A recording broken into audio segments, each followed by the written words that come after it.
Août 1945, Mandchourie. Les troupes soviétiques entrent sur le territoire contrôlé par le Japon.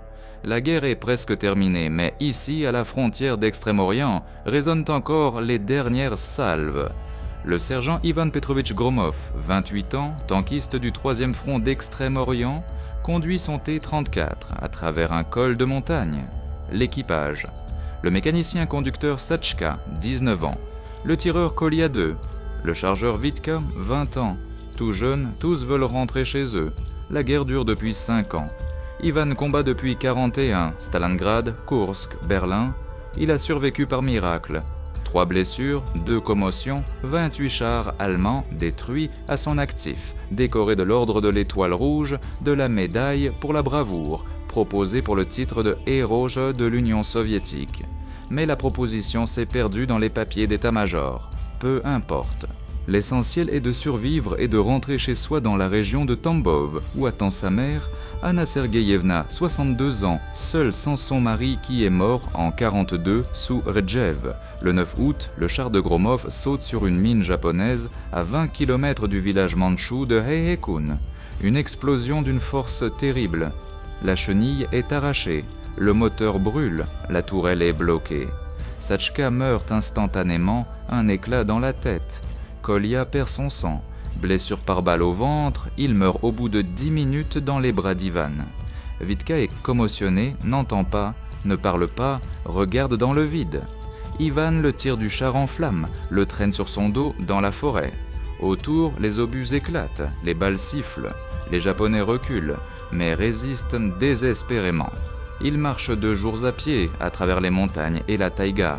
Vitka reprend ses esprits le 2e jour, commence à entendre, parle lentement, avec retard.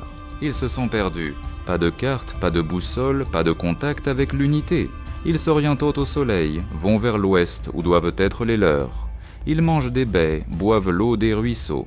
Le 3e jour, ils arrivent à un village. Le village est petit, 20 maisons, en bois, couvertes de chaume. Autour, des rizières abandonnées. Aucune fumée ne sort d'aucune cheminée.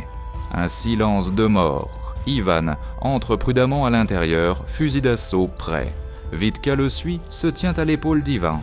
La première maison est vide, la 2e aussi. Dans la 3e, il trouve un vieillard, environ 70 ans, assis par terre, regardant le mur. Ivan essaie de parler en russe, le vieillard ne comprend pas, montre par geste où se trouve la nourriture. Le vieillard indique silencieusement le garde-manger. Là, des sacs de riz, du poisson séché, des légumes. Ivan et Vitka mangent pour la première fois en 3 jours normalement, avidement, sans parler. Le vieillard observe, ne dit rien. Le lendemain, Ivan fait le tour du village, découvre que sur 20 maisons, dans 15 vivent seulement des femmes et des enfants. Presque pas d'hommes. Un vieillard de 70 ans, un 2e, un invalide sans jambes d'environ 50 ans, un 3e, un garçon de 14 ans. Tout le reste, des femmes. 18 femmes, adultes de 20 à 45 ans, 23 enfants, des nourrissons aux adolescents. Les hommes sont soit au front, soit morts. Le village est resté sans protection, sans soutien de famille. Ivan comprend qu'il peut rester ici. Ici, c'est sûr. Personne ne trouvera dans ces montagnes. La guerre se terminera, il retournera à son unité, dira qu'il a été séparé, qu'il était commotionné. Ils le croiront, tout est dans le chaos, maintenant. Qui vérifiera? Le 12 août, Vitka dit qu'il veut continuer chercher les siens. Ivan le dissuade. C'est dangereux, les Japonais sont partout. Nous perdrons, nous mourrons dans la taïga. Vitka insiste. Je ne suis pas un déserteur, dit-il, j'irai seul. Ivan ne le retient pas. Vitka part le matin du 13 août, seul avec un fusil d'assaut et 2 grenades. Ivan ne le revoit plus. Plus tard, il apprend des habitants qu'on l'a trouvé mort à 5 km du village. Une balle dans le dos. Des maraudeurs japonais qui erraient dans la taïga après la capitulation. Ivan Gromov reste seul au village. Le 15 août, le Japon capitule. La guerre est officiellement terminée, mais Ivan ne part pas. Il comprend que s'il revient maintenant, on lui demandera où il était pendant 3 semaines, pourquoi il n'a pas cherché son unité, pourquoi il est resté au village, désertion, tribunal, exécution ou 25 ans de camp. Il a vu comment on fusillait les déserteurs sous Stalingrad, sans jugement contre le mur d'une grange. Une balle dans la nuque. Il décide de rester encore un peu, d'attendre, puis il inventera une légende, dira qu'il était blessé, commotionné, qu'il a perdu la mémoire. Ils le croiront ou non, mais il y a une chance. Il vit dans une maison vide à la périphérie du village. La maison appartenait à une famille qui est partie dans les montagnes quand l'offensive a commencé. Ils ne sont pas revenus. Ivan s'installe, répare le toit, colmate les murs, cultive un potager. Les femmes du village l'observent de loin, ont peur. C'est un soldat soviétique, un occupant. Elles ont entendu des histoires sur ce que les soldats soviétiques font aux prisonniers, aux civils. Violence, pillage, meurtre. La propagande fonctionnait des deux côtés, mais Ivan ne touche personne. Il travaille en silence, salue en se croisant, aide à porter l'eau du puits aux vieilles femmes. La première à l'approcher est Yuki, 26 ans, veuve.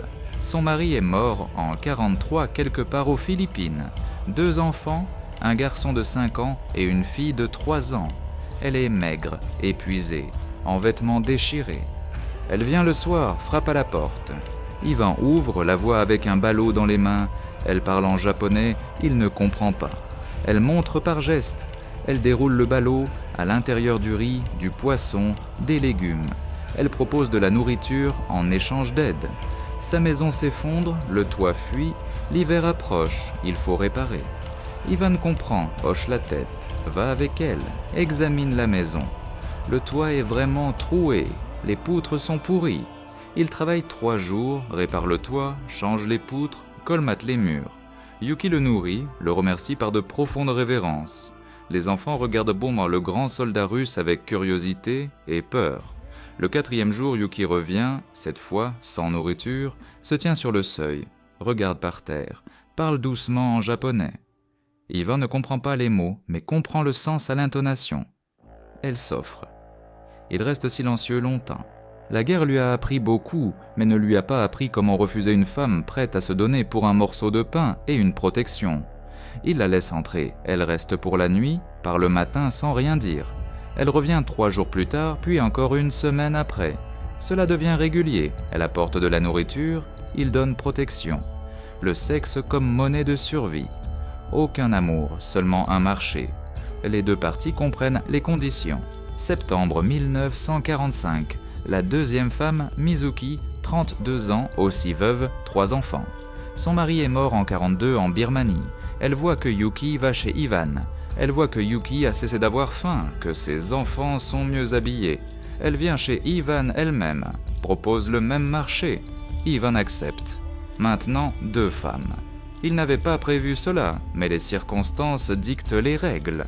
Dans le village, il n'y a pas d'hommes. Les femmes ont besoin de protection, de mains qui travaillent, de quelqu'un qui réparera la maison, coupera du bois, apportera de la viande. Ivan peut donner cela. En échange, elle donne nourriture, sexe, silence.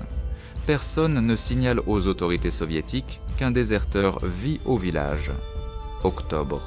La 3e femme, Haruka, 24 ans, pas veuve. Son mari a disparu en 1944 à Okinawa. Elle espérait qu'il reviendrait, mais 1 an a passé, pas de nouvelles. Elle est seule avec un nourrisson.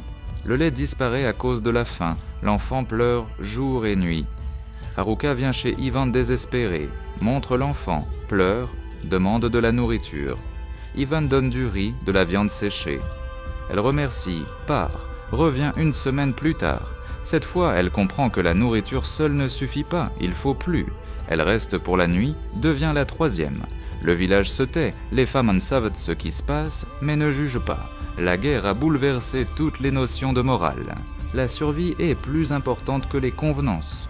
Yuki, Mizuki et Haruka reçoivent protection, nourriture, aide. Leurs enfants cessent d'avoir faim, c'est tout ce qui compte. Le vieillard de 70 ans, le chef du village, vient chez Ivan en novembre, parle par gestes et dessins sur la terre. L'hiver sera dur, la récolte mauvaise, peu de nourriture, besoin d'aide. Ivan propose de chasser. Dans la forêt, il y a plein de gibier, sangliers, cerfs, lièvres.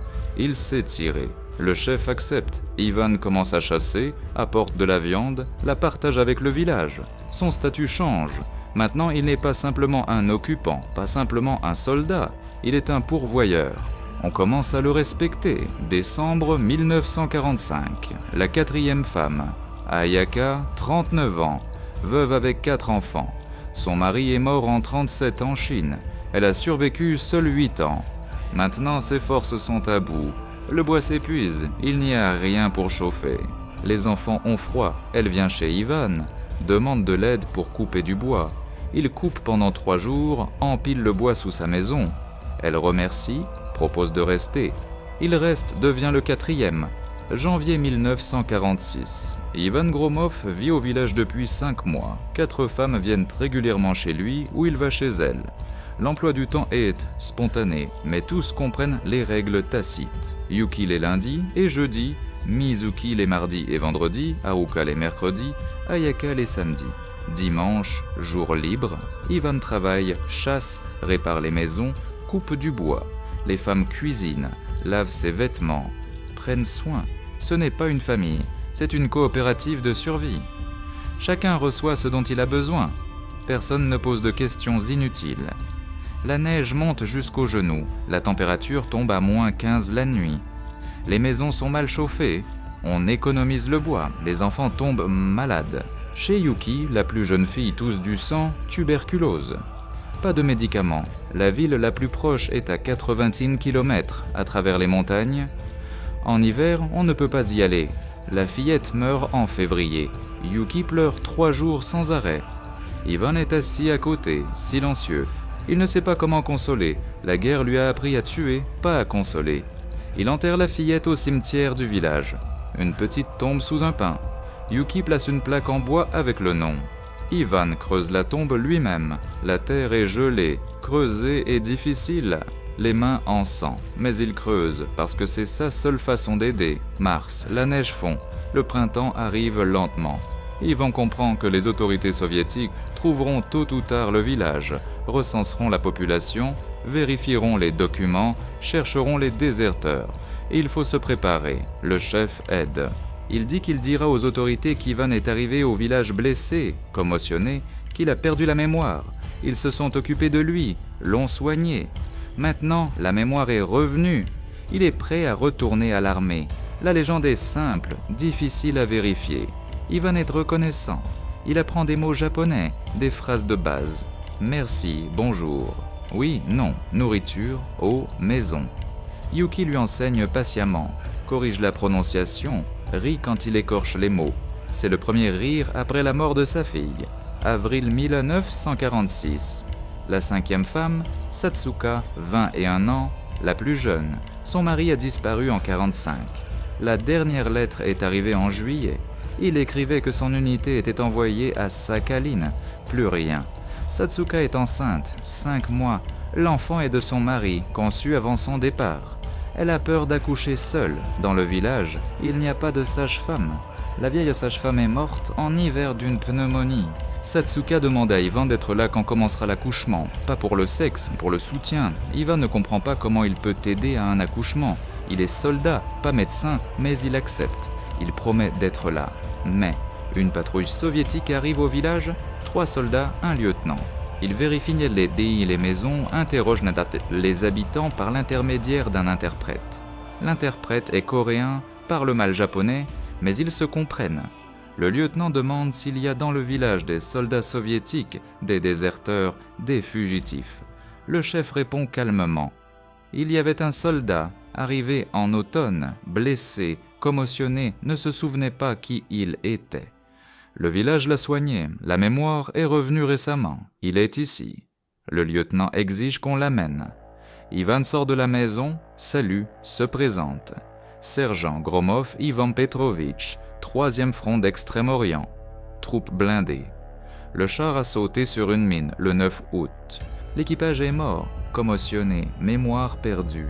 Les habitants l'ont sauvé, soigné, prêt à retourner à son unité.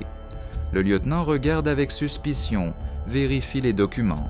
Le livret de l'armée rouge est intact, la photo correspond. Il pose des questions. Où as-tu combattu avant la Mandchourie ? Ivan répond clairement, Stalingrad, Koursk, Berlin. Numéro des unités, nom des commandants, date des opérations, tout correspond. Le lieutenant note les déclarations, dit qu'il transmettra l'information à l'état-major. La décision sera prise là-bas. En attendant, rester au village, n'aller nulle part. Ivan accepte, la patrouille repart. Le village respire, la légende a fonctionné. Juin, Satsuka accouche. L'accouchement est difficile, long, 20 heures. Ivan est assis derrière la porte, écoute les cris. Yuki et Mizuki aident à l'intérieur, reçoivent l'enfant elles-mêmes. Un garçon en bonne santé, 3 kg 200 grammes. Satsuka est épuisée mais vivante. Ivan entre, regarde le nourrisson. Un visage rouge et ridé, de minuscules poings. Satsuka sourit faiblement, dit merci. Ivan ne comprend pas pourquoi elle remercie. Il n'a rien fait, seulement attendu derrière la porte. Mais elle remercie parce qu'il était là. Cela signifie beaucoup pour une femme qui accouche seule dans un monde détruit. Après l'accouchement, Satsuka vient chez Ivan. Pas tout de suite, un mois après, quand elle s'est rétablie, elle parle doucement, regarde par terre. Son mari ne reviendra pas, elle le sait. 1 an a passé sans l'être. Il est mort. Elle est seule avec un nourrisson. Elle a besoin d'aide. Ivan comprend. Satsuka devient la 5e. Elle est plus jeune que les autres, timide, réservée. Elle remercie pour tout 10 fois. Ivan s'habitue à sa présence. Elle est silencieuse, n'exige pas beaucoup, veut simplement ne pas être seule. Juillet 1946. De l'état-major arrive une réponse. Ivan Gromov était rétabli sur les listes des vivants. La désertion n'est pas retenue, car il était commotionné et avait perdu la mémoire. Une commission médicale n'est pas requise. Les témoignages des témoins sont suffisants. Il est prescrit de se présenter au bureau de recrutement de la ville de Harbin pour l'organisation de la démobilisation. Délai 2 semaines. Ivan lit le document 3 fois. Il est libre. Il peut rentrer chez lui dans la région de Tambov chez sa mère, vivre une vie normale, se marier, travailler, oublier la guerre. Mais il regarde le village, les 5 femmes, les enfants qu'il appelle Oncle Vania, les maisons qu'il a réparées, le potager qu'il a planté et comprend qu'il ne peut pas partir. Ici est à sa place. Ici, il est nécessaire. Chez lui, personne ne l'attend, sauf sa vieille mère qui vivra sans lui. Mais ici, sans lui, le village ne survivra pas. Il prend la décision en une nuit, il n'ira pas à Harbin, il restera. Ivan Gromov déchire l'ordre de l'état-major, brûle le papier dans le poêle, regarde comment il se transforme en cendre. Maintenant, officiellement, il est déserteur. S'ils le trouvent, ils le fusilleront sans jugement. Mais il a pris sa décision. La vie au village est devenue sa vie. Il ne peut pas abandonner les femmes et les enfants qui dépendent de lui.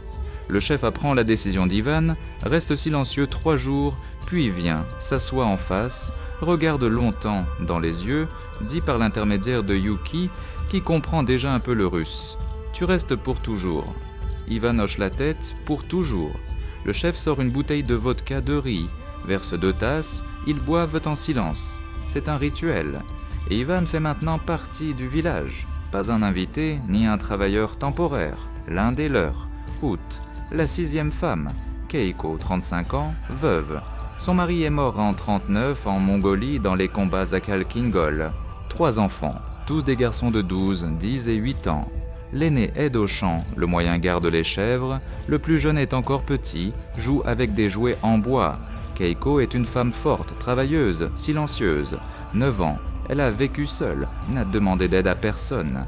Mais le puits près de sa maison s'est effondré, les parois se sont écroulées, l'eau est partie. Creuser un nouveau sol est impossible. Elle vient chez Ivan, demande de l'aide. Il creuse le puits pendant 2 semaines, profondeur 8 mètres. La terre est pierreuse, creuser est terriblement difficile. Le dos fait mal, les mains sont écorchées jusqu'au sang. Mais Ivan ne se plaint pas, travaille en silence, méthodiquement. Keiko apporte nourriture, eau, regarde comment il creuse, ne dit rien mais dans les yeux de la gratitude. Quand le puits est prêt, l'eau est propre, froide, Keiko reste chez Ivan pour la nuit. Elle ne demande pas la permission, elle reste simplement. Ivan ne s'y oppose pas, elle devient la 6e. Kaika n'est pas comme les autres, elle n'est ni timide, ni réservée. Elle est dure, endurcie par 9 années de solitude. Elle exige le respect, elle l'obtient. Ivan comprend qu'on ne peut pas la traiter comme les autres, elle est son égale, une partenaire. pas simplement une femme qui a besoin de protection. Septembre 1946. La récolte de riz est maigre. L'été a été froid, les pluies rares. Les champs ont donné 2 fois moins que d'habitude. Le village est au bord de la famine. Les réserves suffiront au maximum jusqu'en février. Ensuite commencera l'hécatombe. L'ancien rassemble le conseil. Les 5 femmes les plus âgées du village et Ivan discutent de ce qu'il faut faire. Une option, demander de l'aide aux autorités soviétiques, mais c'est dangereux. Ils viendront, commenceront à vérifier, trouveront Ivan le déserteur. Deuxième option, aller dans les villages voisins, demander de la nourriture à crédit, mais les villages voisins meurent de faim aussi. Troisième option, chasser davantage, faire des réserves de viande. Ivan propose la troisième. Il ira dans les montagnes, chassera chaque jour, séchera la viande, la fumera. La viande suffira pour l'hiver, avec de la chance. Octobre. Ivan part dans la taïga pour une semaine. Il vit dans une hutte faite de branches et de peaux. Il chasse de l'aube au crépuscule. Il tue un cerf, un sanglier, des dizaines de lièvres, découpe les carcasses lui-même, fume la viande sur le feu, la sèche au soleil, la rapporte au village dans des sacs. Les femmes salentent, fument, entreposent dans les réserves. La viande s'accumule suffisamment, l'hiver ne fait plus peur maintenant. Le village est reconnaissant. Ivan devient un héros. Les enfants courent derrière lui demandent de raconter la chasse, les ours, les loups. Il raconte avec parcimonie, mais ils écoutent, bouche bée. Yuki annonce qu'elle est enceinte, 2 mois de grossesse. L'enfant est d'Ivan. Elle le dit calmement, sans émotion, comme on annonce la météo. Ivan reste longtemps silencieux. Il n'avait pas pensé aux enfants, n'avait pas prévu de devenir père ici, dans un pays étranger, avec une femme qu'il n'aime pas. Mais l'enfant viendra. Yuki ne demande pas ce qu'il en pense. Elle annonce simplement le fait. Ivan hoche la tête. D'accord, j'aiderai. Yuki sourit pour la première fois depuis longtemps. C'est tout ce qu'elle avait besoin d'entendre. Décembre. Haruka est enceinte aussi. 3 mois de grossesse. d'Ivan également. Elle pleure en le disant, elle a peur d'accoucher à nouveau. Le premier accouchement a été difficile. Elle a failli mourir. Ivan la rassure comme il peut. Il promet d'être là. Il promet que tout ira bien. Il ne sait pas si c'est vrai, mais il le promet. Haruka se calme, essuie ses larmes, remercie doucement. Ivan comprend qu'il devient père de 2 enfants en même temps. Peut-être plus. Mizuki et Ayaka pourraient être enceintes aussi. Il ne demande pas, il le saura quand elles le diront. Janvier 1947, gèle -20 degrés. Le bois de chauffage s'épuise plus vite que prévu. Ivan coupe du bois chaque jour du matin au soir. Ses mains se couvrent de cale, son dos le fait souffrir. Mais il ne s'arrête pas. 6 femmes, 23 enfants, l'ancien, l'invalide, le garçon de 14 ans. 32 personnes dépendent de lui.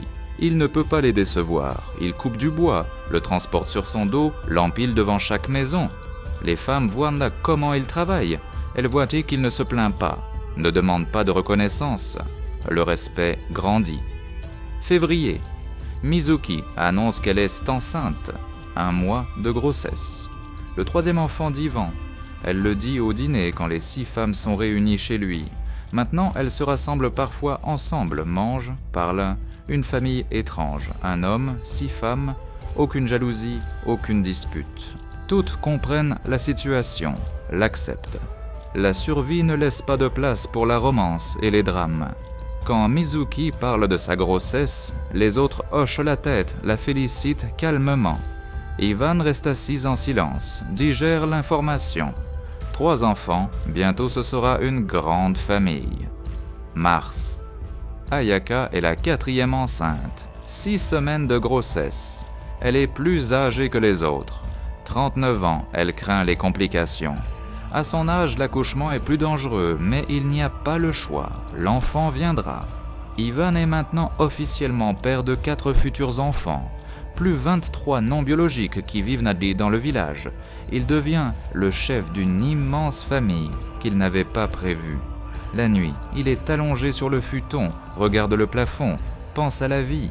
Il y a 1 an, il était tankiste, faisait la guerre, tué, a failli mourir. Maintenant, il est paysan dans un village japonais, père de 4 enfants, nourricier de 30 personnes. La vie a complètement basculé. Avril 1947, le printemps arrive tard, la neige fond lentement. Ivan agrandit le potager, retourne de nouvelles parcelles. Il faut plus de terre, plus de récoltes. 4 enfants naîtront en été et en automne. Il n'y aura rien pour les nourrir. Il travaille 16 heures par jour. Il creuse, transporte des pierres, fertilise la terre avec du fumier. Son dos lui fait si mal que la nuit, il ne peut pas se retourner. Keika voit comment il souffre, apporte une pommade japonaise, lui masse le dos en silence, ça sent les herbes, ça brûle la peau, mais la douleur s'apaise. Ivan remercie. Keika hoche la tête, s'en va. Les mots entre eux sont rares, mais la compréhension existe. Mais la 7e femme, Tamoka, 28 ans, pas veuve. Son mari est vivant. Il est revenu de la guerre en mars en jambes, la gauche amputée au genou. Pas de prothèse. Il marche avec des béquilles. Méchant, brisé, il boit de l'alcool de contrebande, bat sa femme. Tamoka a supporté 1 mois, puis est venue voir Ivan avec le visage tuméfié, la lèvre fendue, un bleu sous l'œil. Elle a laissé ses 2 enfants chez une voisine. Elle demande protection. Ivan demande par l'intermédiaire de Yuki, qui traduit, pourquoi elle ne quitte pas son mari. Tamoka répond qu'elle n'a nulle part où aller. Ses parents sont morts, elle n'a pas de famille, pas de maison à elle. Elle est liée à son mari, même s'il la bat. Ivan reste silencieux, pense. S'immiscer dans une famille étrangère est dangereux. Le mari peut se plaindre aux autorités, alors ils trouveront le déserteur. Mais il ne peut pas non plus abandonner une femme battue. Le lendemain, Ivan va à la maison de Tamoka. Le mari est assis sur le perron, boit de l'alcool de contrebande dans une bouteille. Il voit Ivan grogne en japonais. Ivan ne comprend pas les mots, mais le ton est clair. « Dégage, ce ne sont pas tes affaires !» Ivan parle lentement en russe, montre par geste. Battre sa femme, c'est interdit. Si tu la frappes encore une fois, il y aura des problèmes. Le mari rit, ivre, crache en direction d'Ivan, agite sa béquille, essaie de se lever, tombe. Ivan le rattrape, le traîne dans la maison, l'allonge sur le futon. Le mari s'évanouit, ronfle. Ivan s'en va. Tamoka regarde depuis la porte, remercie dans un murmure. Une semaine plus tard, Tamoka revient. Le mari a encore bu, encore frappé, maintenant plus fort, il a cassé 2 côtes. Respirer fait mal, parler est difficile. Ivan l'emmène chez lui, l'allonge, bande ses côtes avec du tissu. Tamoka reste 3 jours, jusqu'à ce que les côtes guérissent un peu. Le mari vient la chercher le 2e jour, ivre, agressif. Il frappe à la porte, hurle. Ivan sort, regarde en silence. Le mari se tait, voit les yeux froids du soldat qui a tué des hommes. Il fait demi-tour, s'en va en boitant sur ses béquilles. Il ne revient plus. Tamoka reste chez Ivan, devient la 7e. Son mari boit seul, se dégrade. Dans 6 mois, il mourra d'une cirrhose du foie. Mais c'est pour plus tard. Pour l'instant, Tamoka vit chez Ivan, aide aux travaux ménagers, remercie chaque jour. Juin 1947. Yuki accouche la première. Une fille, 2 kg, 800 grammes. Accouchement rapide, 3 heures. L'enfant est en bonne santé, crie fort. Yuki sourit, fatiguée, heureuse. Ivan tient sa fille dans ses bras, regarde le petit visage ridé. Son premier enfant ici, moitié russe, moitié japonaise, cheveux noirs, yeux gris. Yuki l'appelle Anna, ce qui signifie fleur. Ivan ne s'y oppose pas, le prénom est joli. Le village célèbre la naissance discrètement. On apporte du riz, du poisson, on félicite Yuki. Ivan offre de l'alcool de riz aux hommes du village, aux vieils hommes et à l'invalide. Ils boivent à la santé de l'enfant, à l'avenir. Juillet, Haruka accouche, un garçon, 3 kg 100 grammes. Accouchement difficile, 8 heures. Haruka crie, perd beaucoup de sang.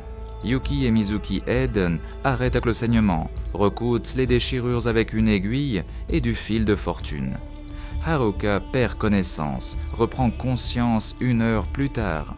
L'enfant est en bonne santé, tète le sein avidement. Haruka l'appelle Hiroshi, courageux. Ivan regarde son fils, ressent une fierté étrange. Le garçon sera fort, on le voit à la façon dont il serre les poings. Ivan se promet de l'élever correctement, de lui apprendre à chasser, à travailler, à protéger la famille.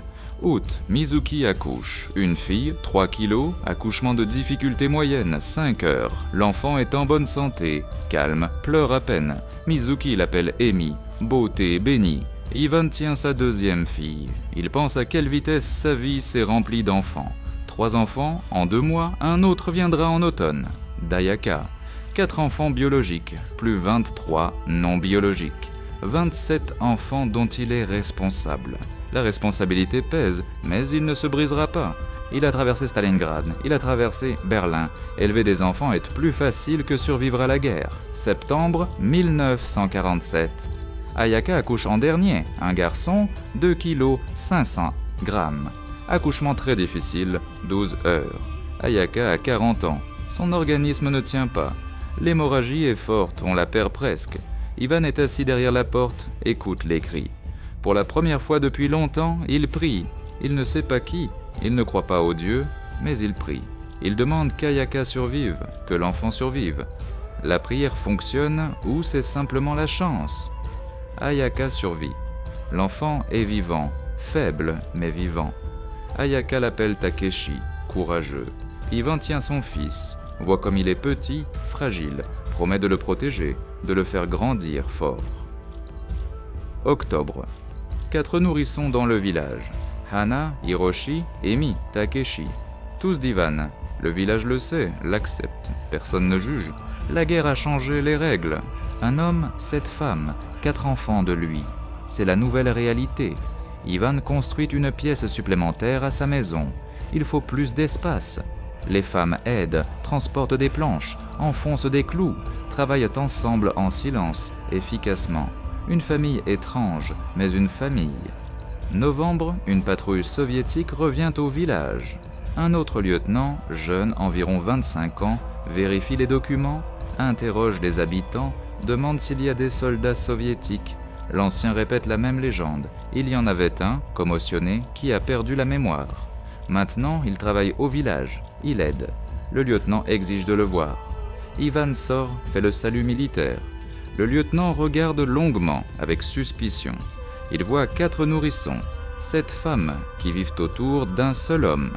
Il demande directement ce qui se passe ici.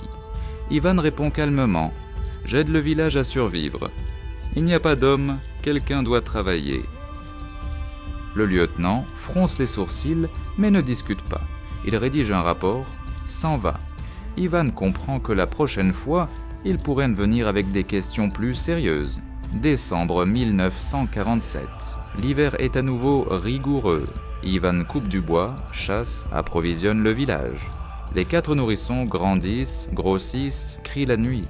Ivan ne dort pas normalement depuis des mois. Chaque nuit, l'un des enfants pleure, l'une des femmes appelle à l'aide. Il se lève, berce les enfants, change les couches en tissu, nourrit au biberon avec du lait de chèvre quand les mères n'ont pas assez du leur. Il est mortellement fatigué, mais ne se plaint pas. C'est sa vie maintenant. Il l'a choisi lui-même. Janvier 1948. Ivan Gromov, 33 ans, en paraît 45. Cheveux gris sur les tempes, rides profondes, dos voûté par le travail constant, mains couvertes de cicatrices et de cales. Il s'est complètement transformé de soldat en paysan. La prestance militaire a disparu. Il ne reste que la fatigue. Mais il continue à travailler. Chaque jour, la même chose, lever à 5 heures du matin, fendre du bois, nourrir le bétail, réparer les maisons, chasser, pêcher, travailler au champ. Il se couche à 22 heures, dort 5 heures, se lève à nouveau. Le cycle est infini. Yuki annonce qu'elle est enceinte. Le deuxième enfant d'Ivan, 2 mois de grossesse. Elle est heureuse, sourit largement. Le premier fils de son mari a déjà 3 ans, il est grand, parle en phrases. Maintenant, il y aura un petit frère ou une petite sœur d'Ivan. Ivan hoche la tête, fatigué. Le 5e enfant. Bientôt, il y en aura un 6e, parce que Tamoka est enceinte aussi. Elle ne le dit pas encore. Ivan voit les signes. Nausée le matin, fatigue, ventre arrondi. Il attend qu'elle le dise elle-même. Février. Tamoka confirme sa grossesse, 3 mois de grossesse. Elle est nerveuse, dit qu'elle a peur. Les 2 premiers enfants sont de son mari qui la battait. Elle a peur qu'Ivan change aussi, devienne cruel. Ivan la rassure comme il peut, promet de ne jamais lever la main sur elle. Il n'est pas comme ça. La guerre lui a appris à tuer des ennemis, pas à battre des femmes. Tamoka se calme un peu, mais la peur reste dans ses yeux. Mars 1948. Une autre femme arrive au village, pas du coin. Elle vient à pied d'un village voisin à 20 km à travers les montagnes.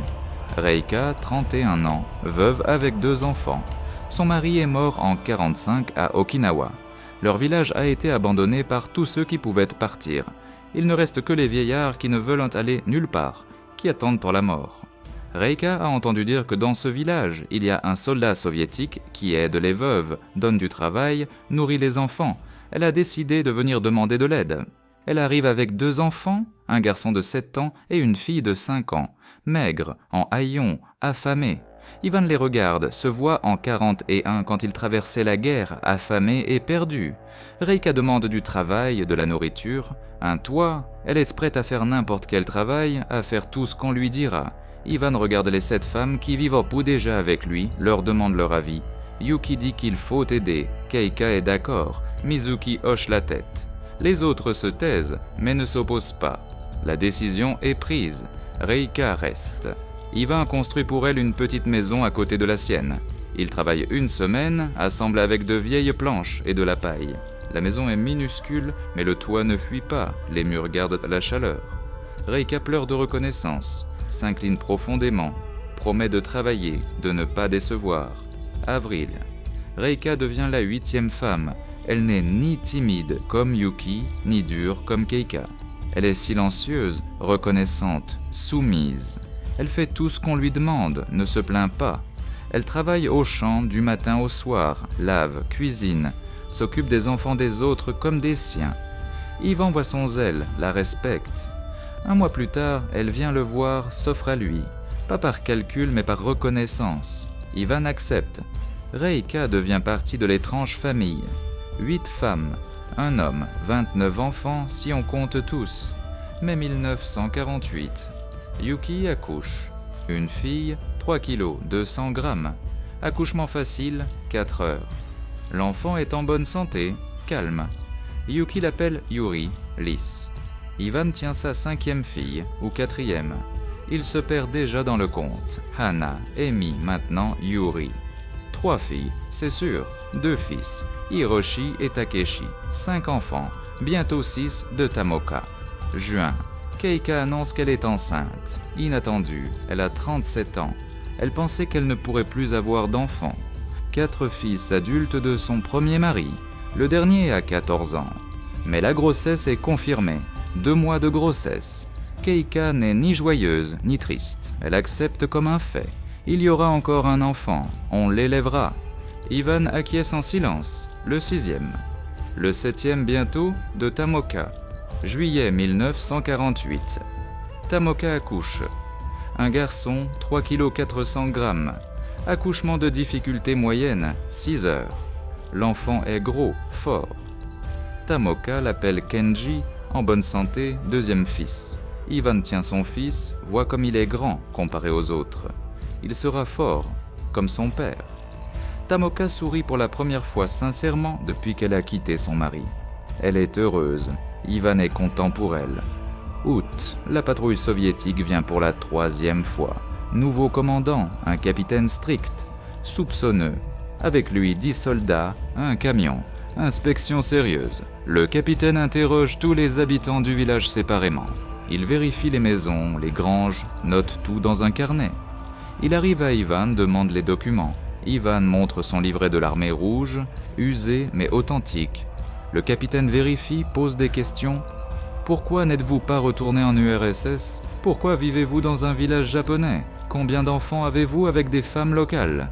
Ivan répond honnêtement, sans rien cacher. Il a été commotionné, a perdu la mémoire, le village l'a soigné, il est resté pour aider.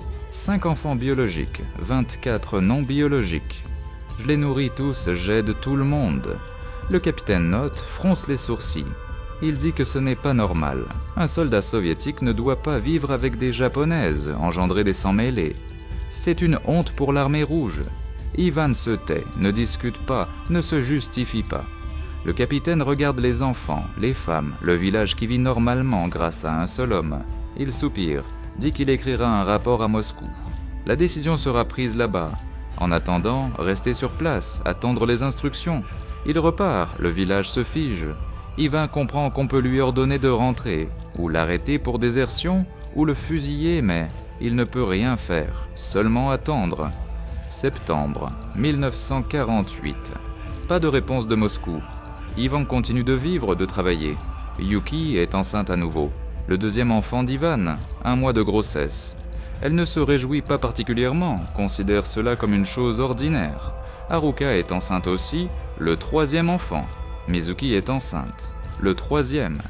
3 femmes enceintes en même temps. Ivan calcule, si toutes accouchent, il y aura 8 enfants de lui, plus les 5 déjà nés. 13. La tête lui tourne devant ces chiffres. Octobre, Reika est enceinte, le premier enfant d'Ivan. Elle est heureuse, pleure de joie. 4 femmes enceintes. Ivan construit encore une pièce à la maison, puis encore une autre.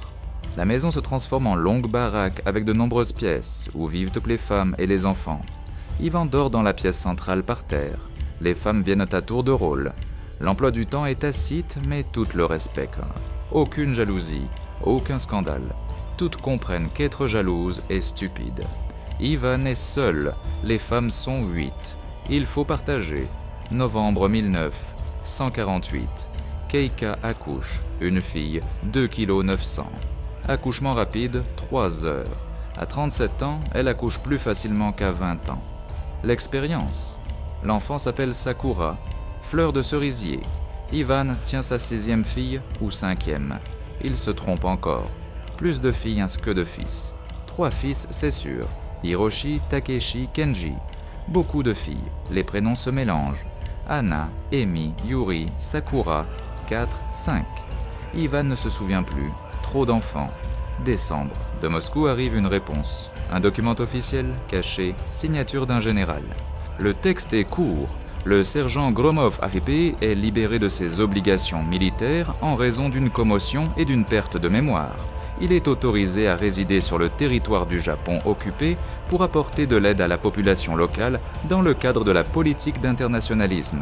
Les enfants, nés de relations avec des femmes locales, sont considérés comme citoyens de l'URSS, assurer leur enregistrement au consulat soviétique.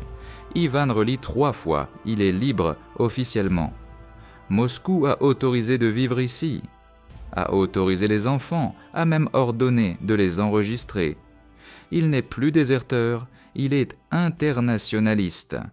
Il rit pour la première fois depuis longtemps. C'est absurde, mais une absurdité qui sauve la vie. Janvier 1949. Ivan Gromov est officiellement légalisé. Le document de Moscou lui donne le droit de vivre au village, de travailler, d'élever des enfants. Le chef du village soupire de soulagement. Plus besoin de mentir aux patrouilles, d'inventer des légendes. Tout est officiel. Un soldat soviétique aide un village japonais sur ordre de Moscou. L'internationalisme en action. Le village célèbre discrètement. Alcool de riz, un peu de poisson, discours de remerciement. Ivan boit, écoute, ne comprend pas la moitié des mots, mais sent la chaleur. Ces gens l'ont accepté. Il est des leurs. Février. Yuki accouche du 2e enfant d'Ivan. Un garçon, 3 kilos. Accouchement facile, 5 heures. Elle l'appelle Taro, le premier-né. Bien que ce ne soit pas le premier-né, elle a déjà 2 enfants de son premier mari et une fille, Hana, d'Ivan. Mais Taro sonne fort, viril. Ivan tient son 4e fils ou 3e, Hiroshi, Takeshi, Kenji, Taro. Le 4e, les filles deviennent plus nombreux. L'armée de petits russo-japonais grandit. Mars 1949. Haruka accouche du 3e enfant. Une fille, 2 kg 800. Accouchement difficile, 9 heures. Haruka est faible, épuisée par 3 accouchements en 3 ans. L'enfant s'appelle Aoi, bleu, couleur du ciel. La petite est calme, ne pleure presque pas. Ivan tient encore une fille, ne compte plus laquelle. La 5e, la 6e, peu importe. Toutes des filles, toutes belles, toutes en bonne santé, c'est l'essentiel. Avril. Mizuki accouche du 3e enfant, un garçon, 3 kg 300. Accouchement de difficulté moyenne, 7 heures. Elle l'appelle Daisuke, grande aide. Ivan tient son 5e fils. Daisuke crie plus fort que tous. Un garçon fort, il sera en bonne santé, robuste. Ivan se réjouit d'avoir beaucoup de fils. Les fils aideront au champ, à la chasse, protégeront la famille quand il vieillira. Mai 1949, Reika accouche du premier enfant d'Ivan, une fille, 3 kg 100. Accouchement rapide, 4 heures. Reika est heureuse, sourit à travers les larmes. Elle appelle sa fille Midori, verte couleur du printemps. Ivan tient encore une fille, ne se souvient vraiment plus laquelle, la 7e, la 8e. Trop de filles, les prénoms se mélangent, mais il aime chacune pareillement, bien que l'amour soit étrange, pas paternel au sens habituel. Il est responsable d'elles, les protège, les nourrit. C'est sa façon d'aimer. Juin. Ayaka annonce qu'elle est enceinte à nouveau. Le deuxième enfant d'Ivan. Elle a 42 ans. Accoucher est dangereux, mais elle l'accepte calmement. Elle accouchera, survivra ou non, c'est la volonté des dieux. Ivan s'inquiète plus qu'elle. Il se souvient comment elle a failli mourir lors du premier accouchement. Il lui demande de prendre soin d'elle, de ne pas travailler dur. Ayaka hoche la tête, mais continue de travailler au champ. Les femmes ici n'ont pas l'habitude de prendre soin d'elles. Juillet 1949. Tomoka est enceinte du deuxième enfant d'Ivan. 3 mois de grossesse. Elle est heureuse. Le premier enfant, Kenji, grandit en bonne santé, fort. Maintenant, il y en aura un deuxième. Elle espère une fille. Elle veut élever une fille, l'habiller joliment, lui tresser des nattes. De son premier mari, elle n'a que des fils. Ivan promet qu'il aidera, peu importe garçon ou fille. Août, Setsuka est enceinte du troisième enfant d'Ivan. Elle a 25 ans. Jeune en bonne santé, elle accouche facilement, se réjouit de chaque grossesse, aime les enfants, aime la grande famille. Ivan la regarde et pense qu'elle est la seule qui soit vraiment heureuse dans cette situation. Les autres se sont résignés, ont accepté, survivent. Setsuka vit. Septembre 1949. Keika est enceinte à nouveau, le deuxième enfant d'Ivan. Elle a 38 ans, mais sa santé était solide. Elle dit qu'elle accouchera facilement, ce n'est pas la première fois. En tout, elle aura 6 enfants. 4 du premier mari, 2 d'Ivan. Une grande famille. Et Ivan respecte sa force. Elle ne se plaint pas, ne pleure pas, vit simplement, travaille, élève les enfants. Octobre. Au village arrivent 2 nouvelles femmes, des sœurs. Natsumi, 26 ans, et Fuyum, 23 ans, d'une ville détruite, Harbin. Les parents sont morts lors d'un bombardement. La maison a brûlé. Elles ont marché à pied 2 mois à travers les montagnes et la taïga. Elles ont eu faim, ont failli mourir. Elles ont trouvé le village par hasard. Elles ont vu la fumée des cheminées. Elles sont venues demander de l'aide. Maigres jusqu'aux os, sales, en vêtements déchirés. Ivan les regarde, voit le désespoir, demande l'avis des 8 femmes. Toutes acceptent d'aider. Il y a peu de place, mais les sœurs peuvent vivre dans la vieille grange qu'Ivan réparera. Il travaille 1 semaine, transforme la grange en logement habitable, répare le toit, installe un poêle, fait des futons avec de la paille et du tissu. Les sœurs emménagent, remercient infiniment, travaillent sans relâche, aiment tout le monde, s'efforcent de mériter la bonté. 1 mois plus tard, Natsumi vient voir Ivan, dit doucement qu'elle veut remercier vraiment. Ivan comprend. Natsumi devient la 9e femme. 2 semaines plus tard, Fuyum vient aussi, devient la 10e. Novembre 1949. 10 femmes, un homme. Un chiffre absurde. Ivan rit parfois de lui-même. Dans sa vie passée, il était un soldat ordinaire, a fait la guerre, a survécu par miracle. Maintenant, il est le chef d'un harem. Le mot harem est incorrect, mais il n'en trouve pas d'autre. 10 femmes partagent un homme. Pas par amour, par nécessité. Il donne protection, nourriture, travail.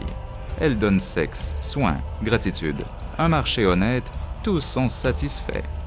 Décembre. Ayaka accouche du 2e enfant d'Ivan, un garçon, 2 kg 700. Accouchement très difficile, 15 heures. Ayaka crie, perd connaissance. Tous pensent qu'elle va mourir, mais elle survit. L'enfant est faible, petit, mais vivant. Elle l'appelle Ryuta, dragon fort. Elle espère que le prénom donnera de la force. Ivan tient son 6e fils, regarde le petit corps minuscule, craint qu'il ne survive pas. Mais Ryuta s'accroche à la vie. Il tète le sein avidement, grandit lentement, mais grandit. Janvier 1950. Tomoka accouche du deuxième enfant, une fille. Comme elle le voulait, 3 kg de sang, accouchement facile, 5 heures. Elle l'appelle Iri. La petite est belle, peau claire, grands yeux. Tomoka est infiniment heureuse. Elle habille sa fille d'un beau kimono qu'elle coud d'elle-même, avec de vieux tissus. Elle lui tresse les cheveux quand ils poussent. Ivan regarde, se réjouit pour elle. Tomoka méritait le bonheur après des années de coups. Février. Setsuka accouche du troisième enfant d'Ivan, un garçon, 3,4 kg. Accouchement rapide, 3 heures. Elle l'appelle Shin, véritable. Ivan tient son 7e fils. Beaucoup de fils, beaucoup de filles, tous en bonne santé. Le village se transforme en jardin d'enfants. Les enfants courent partout, crient, rient. Le bruit est constant, mais Ivan s'y est habitué. Le bruit de la vie vaut mieux que le silence de la mort. Mars 1950. Keika accouche du deuxième enfant d'Ivan. Un garçon, 3 kg. Accouchement de difficulté moyenne, 6 heures. Elle l'appelle Ryuji, Dragon 2, le 8e fils. Ivan comprend que son armée de fils pourra défendre le village dans 15 ans. 8 fils, quand ils grandiront, deviendront une force. Personne n'osera offenser ce village. Avril, Natsumi est enceinte, le premier enfant d'Ivan. 2 mois de grossesse. Fuyume est enceinte aussi. 1 mois de grossesse. Les 2 sœurs sont enceintes presque en même temps. Ivan regarde les 10 femmes. 8 ont déjà accouché, 2 sont enceintes. Bientôt les 10 auront accouché d'au moins un enfant de lui. Son sang coule dans les veines d'enfants dans tout le village. Mai 1950. Ivan Gromov a 36 ans, mais en paraît 50. Les cheveux complètement gris, le dos fait constamment mal, les mains tremblent le matin de fatigue. 22 enfants de lui, 38 enfants en tout, au village sous sa protection. Le travail est infiniment abondant. Il se lève à 4 heures du matin, se couche à minuit, dort 4 heures. Le reste du temps, il travaille. Champs, potager, réparation des maisons, chasse, pêche, préparation du bois de chauffage. Les 10 femmes aident, mais le poids principal repose sur lui. Il est un homme, il doit. Yuki remarque qu'Ivan tousse la nuit, une toux sèche déchirante. Elle apporte une décoction de plantes, le force à boire. Ivan boit pour ne pas la vexer, mais la toux ne passe pas. Les poumons affaiblis après les commotions à la guerre, après les hivers froids dans la taïga. Yuki s'inquiète, lui dit de se reposer. Ivan refuse. Pas le temps de se reposer. Beaucoup de travail. Les enfants ont faim. Les maisons s'effondrent. Yuki insiste, mais en vain. Et Ivan est têtu, n'écoute pas. Juin 1950. Une patrouille soviétique revient. Le capitaine avec des documents de Moscou. Ordre. Effectuer un recensement de tous les enfants nés de citoyens soviétiques sur les territoires occupés. Les enregistrer au consulat, établir les documents. Le capitaine exige la liste. Ivan énumère 22 enfants de lui. Prénom, date de naissance, nom des mères. Le capitaine note, compte, lève les sourcils. 22 en 5 ans, c'est un record, dit-il. Ivan hausse les épaules. Il ne voulait pas établir de record, c'est arrivé comme ça. Le capitaine dit que Moscou est satisfaite. La politique d'internationalisme fonctionne. L'amitié soviéto-japonaise à travers les enfants. Ivan doit continuer. Aider le village, élever les enfants, montrer l'exemple. Ils enverront des produits, des vêtements, des médicaments, une aide officielle. Ivan remercie, n'y croyant pas. Moscou n'a jamais aidé de façon désintéressée, mais s'ils aident, il ne refusera pas. Les enfants ont besoin de nourriture, les femmes ont besoin de vêtements. Juillet. Natsumi accouche. Une fille, 2,9 kg. Accouchement facile, 4 heures. Elle l'appelle Momo, pêche. Ivan tient encore une fille, ne compte plus laquelle. La 9e, la 10e. Plus de filles que de fils. 8 fils, 10 ou 11 filles. Les filles sont calmes, obéissantes, aident leur mère. Les fils sont bruyants, se battent, courent. Ivan préfère les fils. Avec eux, c'est plus simple, plus clair. Août 1950, Fuyum accouche. Un garçon, 3 kg. Accouchement de difficulté moyenne, 6 heures. Elle l'appelle Akira, brillant, le 9e fils. Ivan tient le garçon, voit comme il est robuste. Un bon garçon, il sera travailleur. Fuyum remercie Ivan encore et encore, heureuse. Il est gêné, fait un geste de la main. Pas de quoi remercier, c'est son devoir. Septembre. De Moscou arrive un colis, grand, lourd. À l'intérieur, conserves, sucre, farine, tissus, médicaments, vêtements pour enfants. Le village exulte. Il n'avait pas vu une telle richesse depuis l'avant-guerre. Ivan partage tout équitablement entre les familles. Chaque femme reçoit sa part. Aucune offense, aucune dispute. Toutes sont satisfaites. Le soir, ils organisent une fête. Ils préparent de la nourriture avec les conserves, cuisent du pain avec la farine. Les enfants mangent à satiété pour la première fois depuis des années. Ivan regarde les visages heureux, ressent de la satisfaction. Il a fait cela, il a pourvu à la famille. Octobre 1950. Yuki est enceinte du troisième enfant d'Ivan. Elle a 34 ans, 3 enfants de son premier mari, 2 d'Ivan. Il y en aura 6, une grande famille. Yuki l'accepte calmement. Elle est la première femme d'Ivan ici. Elle a tout vu, tout vécu. La grossesse est pour elle une chose ordinaire. Haruka est enceinte du 4e enfant d'Ivan. 1 mois de grossesse. Mizuki est enceinte du 4e. Reika est enceinte du 2e. 4 femmes enceintes en même temps à nouveau. Le cycle se répète. Novembre. Ayaka n'est plus enceinte. Elle a 44 ans. L'organisme ne tient pas. Après le dernier accouchement, elle ne s'est pas complètement rétablie. Faible, maigre, elle crache du sang. Tuberculose. Rien pour soigner. Les médicaments de Moscou n'aident pas. Ayaka meurt en décembre, doucement, la nuit, dans son sommeil. Les enfants pleurent, Ivan creuse la tombe. La 2e femme qui l'enterre. La première, la fille de Yuki, maintenant Ayaka. La mort est inévitable, mais c'est douloureux à chaque fois. Décembre 1950. Ivan est assis près de la tombe d'Ayaka, regarde la plaque en bois avec le prénom. Ayaka lui a donné 2 fils, Takeshi et Ryuta. Ils resteront, continueront sa lignée, mais elle n'est plus là. Ivan ressent de la culpabilité. Peut-être que les grossesses l'ont tué, peut-être qu'il est coupable. Yuki s'approche, s'assoit à côté, dit doucement qu'Ayaka ne regrettait rien. Elle était heureuse ces dernières années, avait une famille, des enfants, une protection. Elle est morte non de faim, non de coups, mais de maladie. C'est la meilleure mort qu'on pouvait espérer. Ivan hoche la tête, mais la culpabilité ne part pas. Janvier 1951. Yuki accouche du 3e enfant d'Ivan, un garçon, 3 kg 100. Accouchement rapide, 4 heures. Elle l'appelle Kota, bonheur. Le 10e fils. Ivan tient le garçon, pense à Ayaka. La vie continue, les enfants naissent, les femmes meurent. Le cycle de la nature, on ne peut l'arrêter. Février. Haruka accouche du 4e enfant, une fille, 2 kg 800. Accouchement difficile, 10 heures. Haruka est épuisée, le 4e accouchement en 6 ans. Le corps n'a pas le temps de se rétablir. Elle appelle sa fille Haru. Printemps, Ivan tient encore une fille, comprend qu'Haruka ne doit plus accoucher, l'organisme ne tiendra pas. Il lui en parle. Haruka hoche la tête, accepte. 4 enfants suffisent. Mars 1951. Mizuki accouche du 4e enfant, un garçon, 3 kg 300. Accouchement de difficulté moyenne, 7 heures. Elle l'appelle Masaru, victoire. Le 11e fils. L'armée de fils grandit. Ivan regarde les garçons qui courent dans les dames. Chico dans le village se battent, jouent. Ses fils, mi-russes, mi-japonais. Quand ils grandiront, que seront-ils? Russes, japonais ou quelque chose de nouveau? Avril. Reika accouche du 2e enfant d'Ivan, une fille, 3 kilos.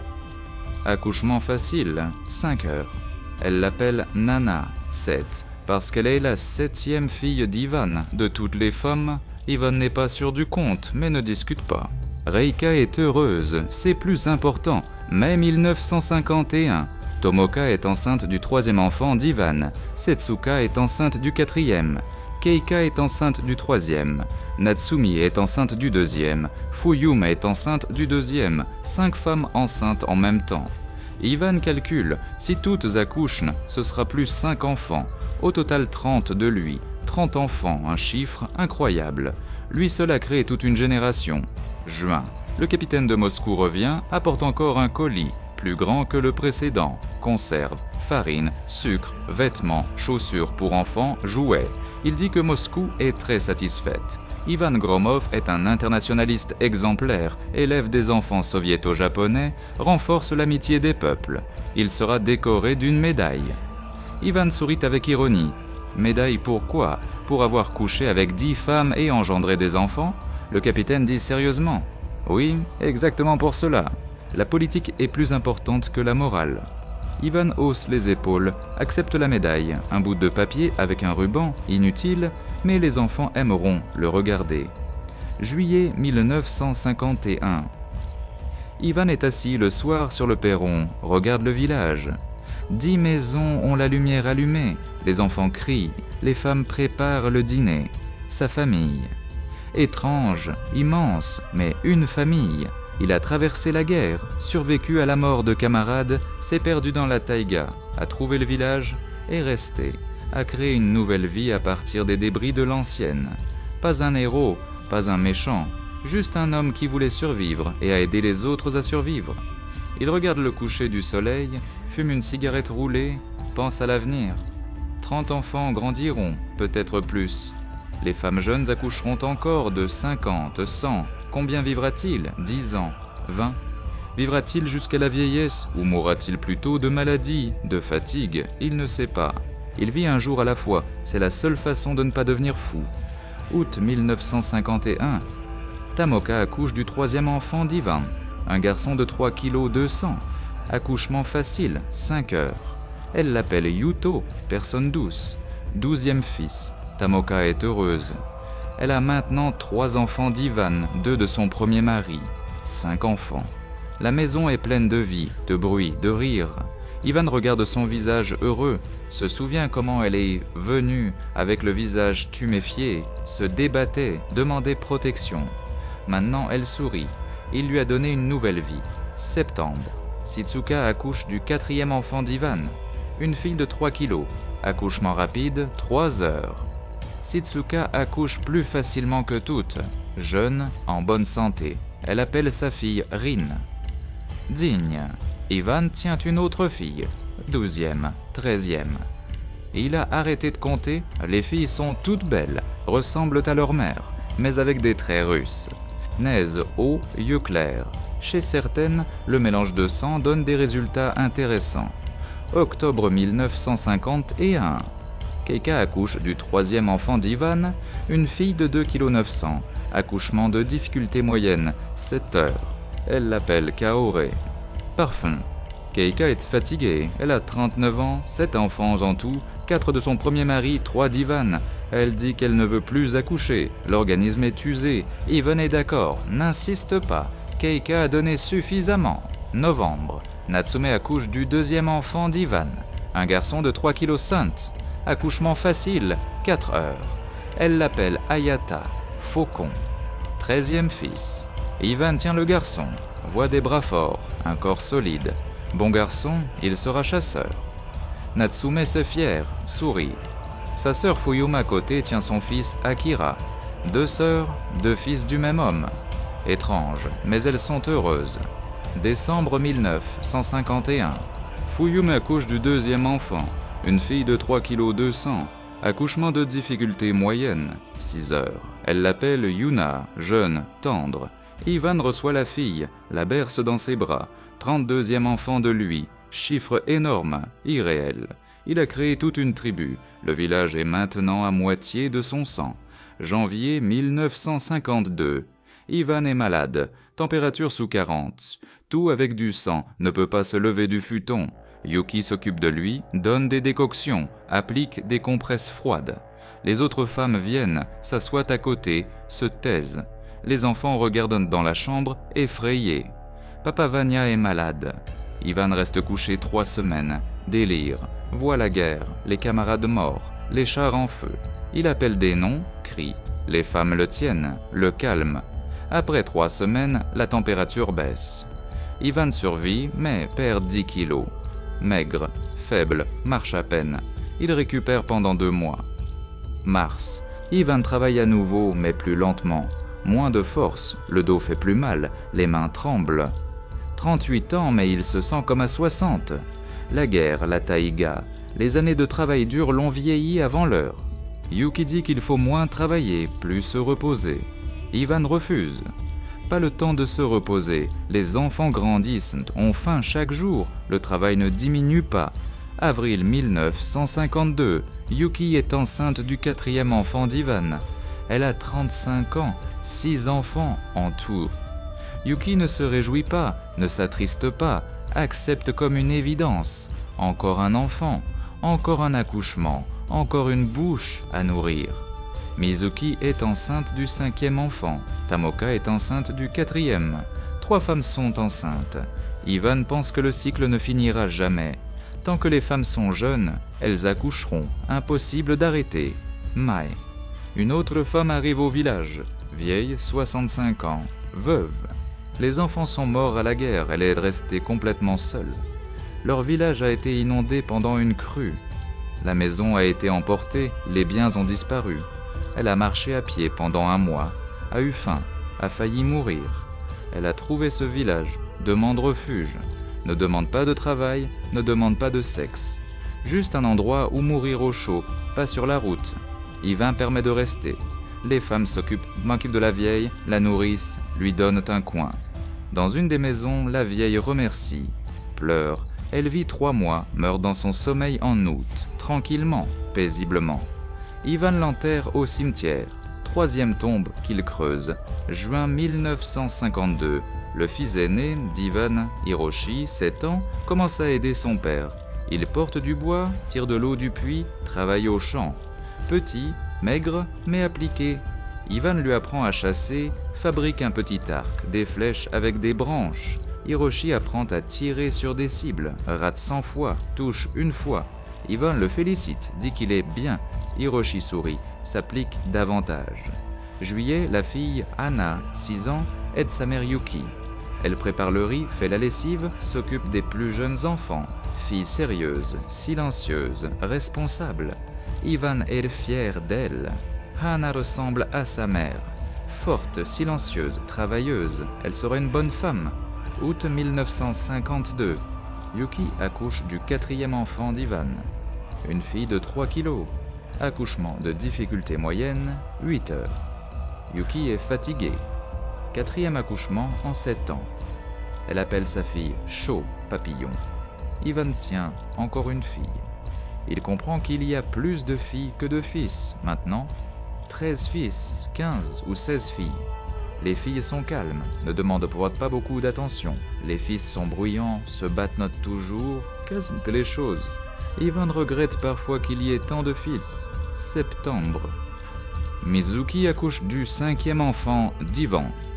Un garçon de 3 kg 200. Accouchement difficile, 11 heures. Mizuki crie, déchire le tissu avec ses mains.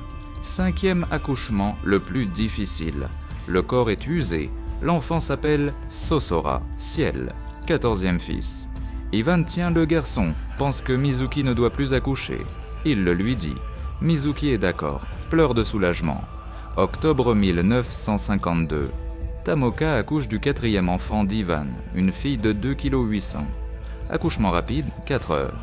Tamoka est heureuse, 2e fille. Elle l'appelle Tsubaki, camélia. Belle fille, peau claire, grands yeux. Tamoka l'habille d'un kimono fait maison, l'embrasse, la serre dans ses bras. Ivan regarde, se réjouit pour elle. Novembre, de Moscou arrive une lettre, officielle avec un sceau.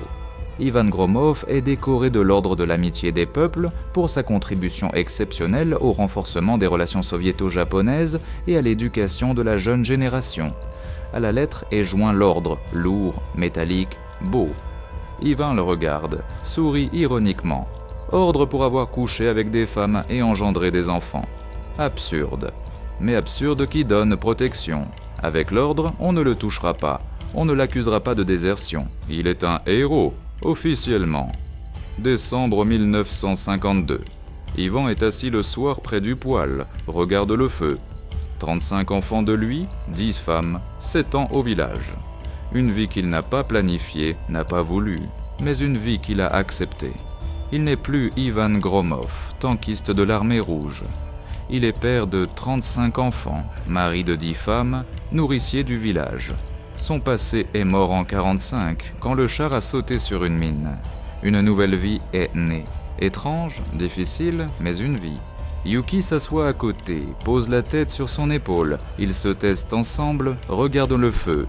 Les mots ne sont pas nécessaires. Ils se comprennent sans mots. 7 ans ensemble ont créé un lien qu'on ne peut rompre. Pas l'amour au sens habituel, mais quelque chose de plus profond. Partenariat, entraide, respect. Ivan caresse ses cheveux, pense qu'il a eu de la chance de la rencontrer en premier. Yuki a appris aux autres comment vivre dans cette famille étrange, comment partager, ne pas être jalouse, travailler ensemble. Sans elle, tout se serait effondré. Janvier 1953. Le fils aîné Hiroshi, 8 ans. Il tue son premier lièvre à l'arc, petit, maigre, mais un lièvre. Il l'apporte fièrement à son père. Ivan le félicite, lui caresse la tête. Bon garçon, il deviendra chasseur. Le soir, il prépare le lièvre, mangent en famille. 10 femmes, 35 enfants. Ivan, 46 personnes à une même table. Bruit, rire, cris, chaos. Mais chaos chaleureux, vivant.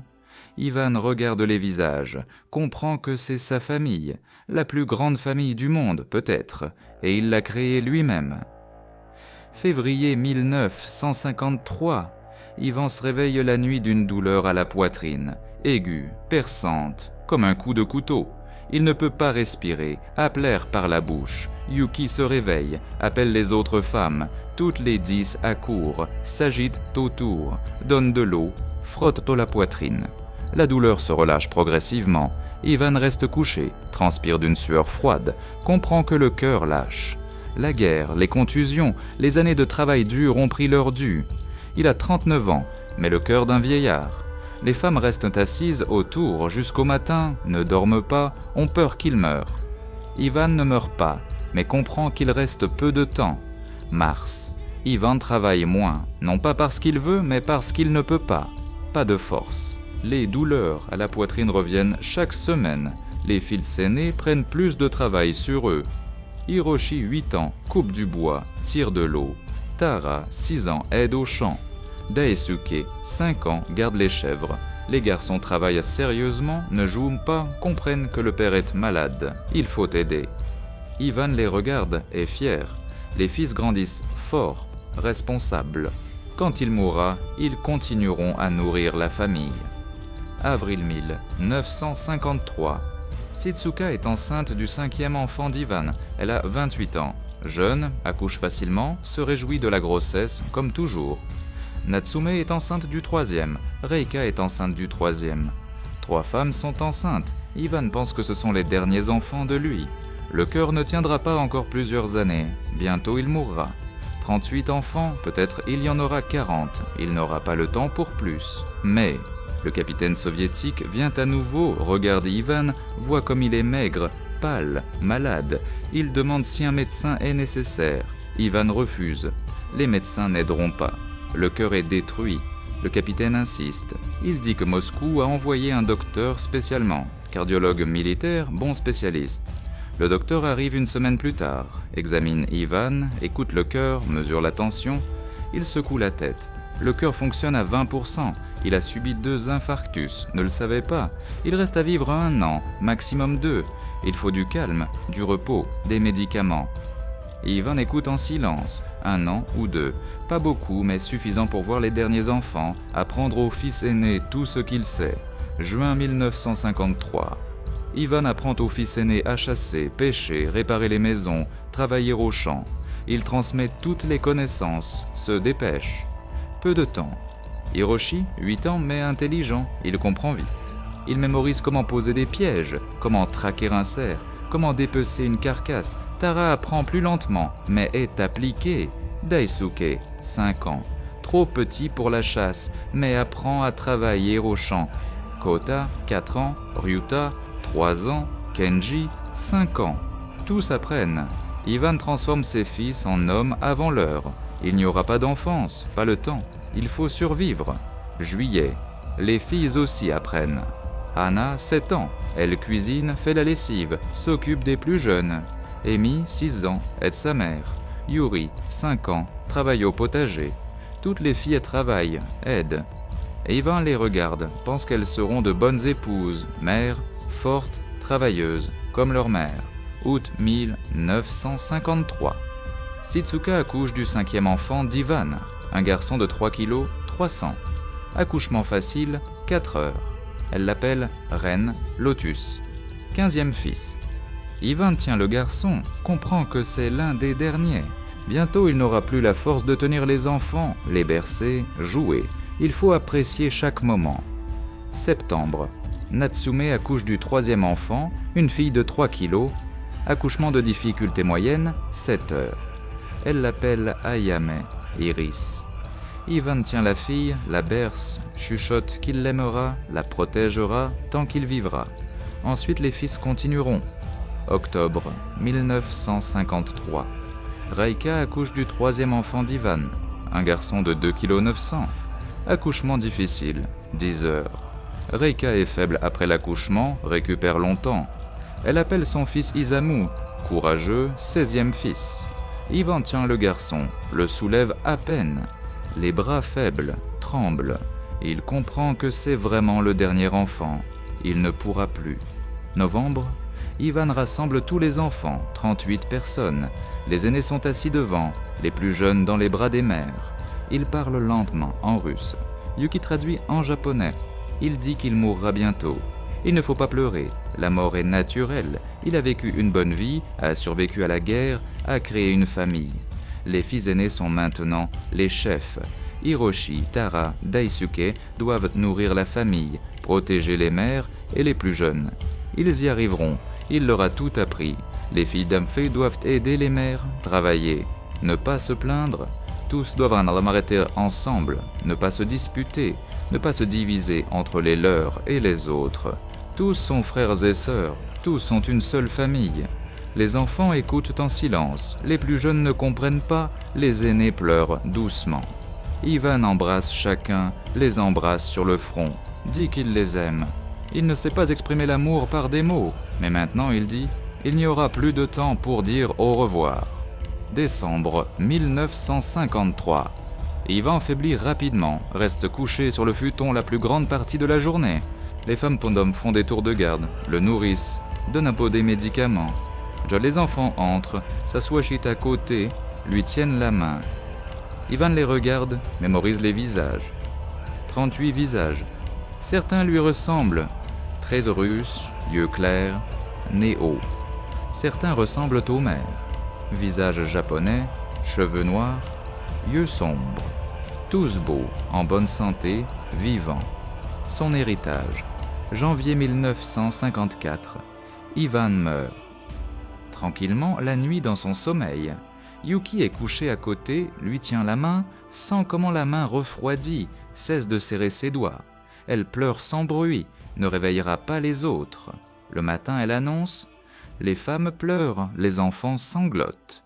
Le village est en deuil, ils enterrent Ivan au cimetière sous un grand pin. La tombe est large, profonde. Les fils aînés creusent ensemble.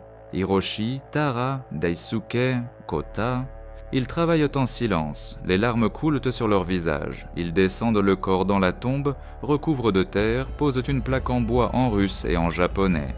Ivan Petrovitch Gromov, 1915-1954, père de 38 enfants, protecteur du village, héros. Février. La vie continue sans Ivan. Difficile, mais elle continue. Les fils aînés travaillent, nourrissent la famille, chassent, pêchent, travaillent au champ. Les filles aident les mères. Les plus jeunes enfants grandissent.